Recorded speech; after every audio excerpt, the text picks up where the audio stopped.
Vamos construir pontes e não muros, literalmente. Olá, que tal? Inevitavelmente a população mundial está crescendo e com isso aumentando a necessidade por espaço. Espaço para construir moradia, escolas, hospitais, espaço para produzir alimento. No Brasil, por exemplo, já somos mais de 210 milhões de habitantes em busca de espaço vazio.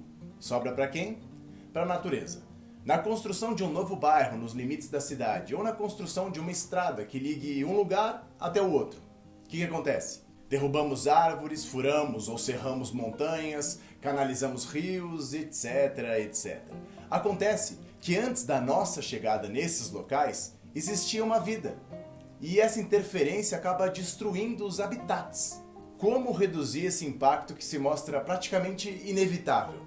Já cansamos de falar aqui no canal que o veganismo é a solução para alguns desses problemas. Um vegano necessita de menos espaço para produzir seu alimento, sem contar que não vai explorar nenhum animal para isso. Mas eu vim aqui contar uma nova solução que está sendo aplicada para esses problemas. Além da destruição do habitat, muitas vezes o surgimento de uma estrada, ferrovia, cidade, cria uma barreira que fragmenta o habitat natural. Além da clareira gerada para a construção, o ruído, a poluição e o movimento inibe e até impede a circulação dos animais por esse habitat, que já foi deles e que era uma paisagem única. Não era dividida assim. Qual que é a solução então? Construir pontes para compensar esses muros, evitando assim atropelamentos, a separação de animais das fontes de água, fontes de alimento e combatendo o isolamento de algumas espécies. Essas barreiras muitas vezes atrapalham o fluxo migratório também. Além disso, esses animais isolados perdem o fluxo gênico devido ao cruzamento de espécimes consanguíneos, parentes. A variação genética é fundamental para a sobrevivência deles. Esses animais restritos em uma área que não tem capacidade de sustentá-los gera uma disputa entre eles. Aqui no Brasil, essa prática de construir pontes começou ajudando os mico-leões-dourados. Um viaduto vegetado construído na altura do quilômetro 212 da BR-101, em Silva Jardim, lá no Rio de Janeiro, foi construído no início de agosto. Ele é resultado da intensa mobilização da Associação Mico-Leão Dourado, AMLD, que a partir de 2012 se empenhou para conseguir a implantação de medidas que reduzissem esses impactos na construção da rodovia. A construção da BR-101, na década de 1950, ajudou no processo de fragmentação desse habitat dos micos-leões-dourado. Aí eles criaram esse viaduto. A obra começou em 2018 e foram investidos 9 milhões de reais. Um outro viaduto, na altura do quilômetro 240, está previsto para ser construído, depois deles fazerem estudos e análises e monitorarem para ver que vale a pena e que os resultados são positivos. Além do viaduto que a Artéries Fluminense construiu, em um trecho de 72 km da BR-101, entre o Rio Bonito e Casimiro de Abreu, tem 15 passagens subterrâneas para a fauna. O que são, elas passam assim por baixo da rodovia.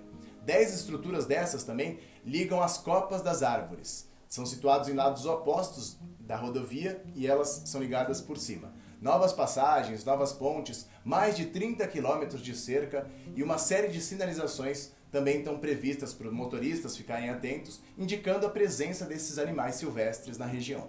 Esse viaduto possui 54 metros de comprimento, 20 metros de largura e nele foram plantadas mudas de árvores nativas da região, que ainda depois que elas crescerem vão criar um ambiente propício para as travessias. Além do mico-leão-dourado, que foi a iniciativa, bichos preguiças, onças pardas, que é o famoso puma, tatu, cachorro do mato, tamanduá mirim, todos esses estão entre as espécies que podem e deverão usufruir desse novo viaduto. Na Serra do Mar Paulista, aqui perto, outro viaduto vegetado na rodovia já existente foi construído aqui no Brasil.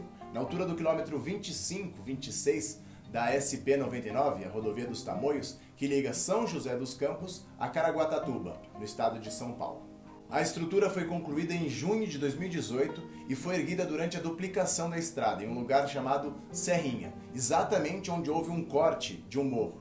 De acordo com a empresa do governo paulista, a Adersa, responsável por esse projeto de duplicação da estrada da Tamoios, o viaduto vegetado, além de 7 passagens de fauna inferiores, aqueles que passam por debaixo da pista, e uma passagem feita de cabos entre as copas das árvores, foram projetados para reduzir os atropelamentos que tinham ali, e depois de toda essa campanha de conscientização e monitoramento da fauna na região, surtiu também efeito. Além desses 2 viadutos, também eles têm planos de construir um terceiro em uma outra rodovia. O projeto está pronto, mas ainda está sem contrato de execução. Ele vai ser implantado lá na altura do quilômetro 54 da rodovia BR-280, em Santa Catarina. Agora, na ferrovia, os primeiros viadutos vegetados do Brasil surgiram no Pará. São 2 viadutos vegetados que foram implantados no ramal ferroviário de 101 quilômetros, que liga uma das minas de minérios de ferro da Vale, em Canaã dos Carajás, até a estrada de ferro dos Carajás, em Paraupebas. Eles foram concluídos em 2017 por exigência do processo de licenciamento ambiental, sendo um dos primeiros instalados no Brasil. As 2 estruturas foram cobertas com gramíneas, que recebem pequenos arbustos, tipo uma espécie da região, para reproduzir o ambiente em torno, além de cercas, que direcionam para onde eles podem atravessar os animais. Os viadutos integram um conjunto de estruturas que inclui também outras 30 passagens de outros tipos, como aquelas subterrâneas ou até por cima, como eu falei. A Vale registrou que 2.194 ocorrências de travessias de animais aconteceram nesses sistemas de passagens entre 2016 e 2019. É novidade aqui no Brasil, mas os viadutos vegetados já são construídos há décadas em diversos países da Europa, por exemplo. Nos Estados Unidos, no Canadá, na Austrália. Aqui na América Latina, a primeira experiência com esse tipo de estrutura foi na Argentina. O viaduto vegetado argentino foi construído entre 2008 e 2010, sobre a rodovia RN-101, na província de Misiones, o estado onde ficam as cataratas do Iguaçu, na divisa aqui com o Brasil. A iniciativa teve muito resultado positivo também, e ano após ano o número de espécies utilizando essas estruturas tem aumentado, sendo que 24 mamíferos de médio e grande porte já foram registrados nela.